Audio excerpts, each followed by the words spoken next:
Hi, I'm Phil Constantine. On this episode of Travels with Phil, we're going to Montana. The Lewis and Clark Caverns State Park in Montana is its oldest state park. Lewis and Clark camped near here in 1805, but they're not believed to have actually visited the cavern itself. Let's take a look at the map. You can see Bozeman on the right-hand side and the caverns there on the left-hand side of your map, not too far from the Madison-Buffalo Jump.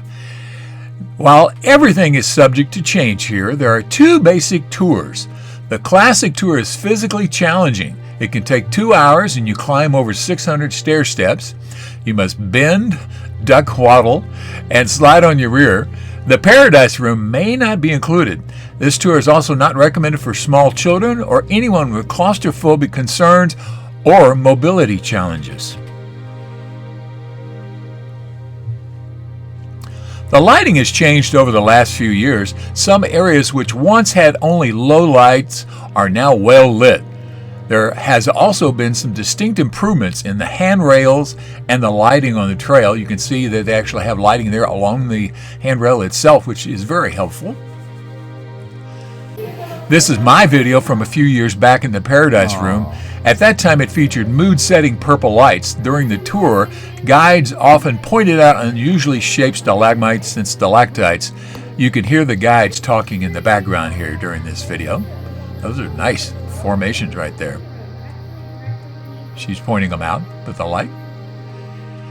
And they call this one right here the Empire State Building. Look up toward the top, you'll see the Statue of Liberty up there. Does sort of look like it. Park management believes they have some of the most scenic views in the country as far as caverns are concerned. And I admit, I've been to a lot of caverns and there's some very, very nice ones in here. Well, it's not the largest. It is still very, very nice. The Paradise Tour starts with a 538-foot tunnel and features the largest and most decorated portion of the cavern. It lasts for an hour and a half. It's okay for small kids and mobility-challenged people. There are no tight spaces. It's a level half-mile walk and only 15 total stair steps, so that makes it easy for most people to travel through this spot. Now you see some of the work going on here. Every year, park staff and volunteers restore and clean the caverns of dust and lint. This helps keep the caverns alive and growing. If you've ever been in caverns before, you know they tell you not to touch the walls because the oil in your fingers may cause problems. Well, also dust and lint can. So this is where they're doing those cleanups, and they're also doing them during the winter months when they're often closed because of the snow and the cold weather. Outside the caverns are some scenic views of the Tobacco Root Mountains and the Jefferson River and Valley. The park covers over 3,000 acres and features over 10 miles of hiking trails. And I hiked a couple of them. They're very, very nice.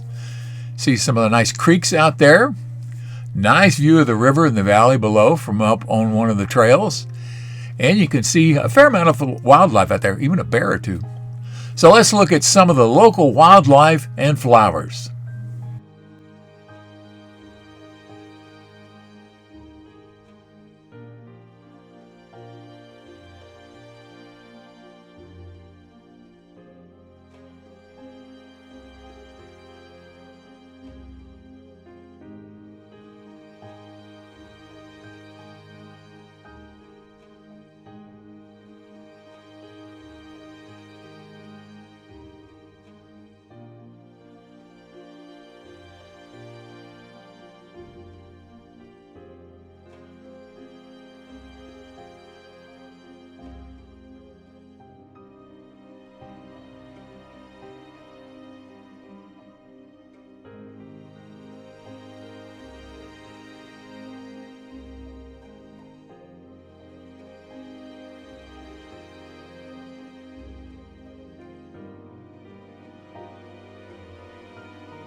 I wanted to thank the staff out there at the Lewis and Clark Caverns State Park.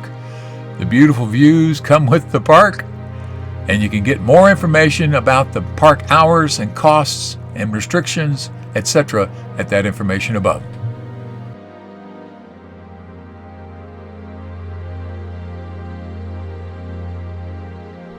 Thank you very much for watching this video. Please feel free to make comments below as long as the language is family friendly. And if you like this video, please click on the thumbs up button below. You can also subscribe to my YouTube channel by clicking on the circle with my picture in it in the lower right hand corner of the video. The arrow is pointing at it now. And once you have subscribed, you can be notified of when I have a new video posted by clicking on the bell icon in the description field below the video. Thanks again for watching.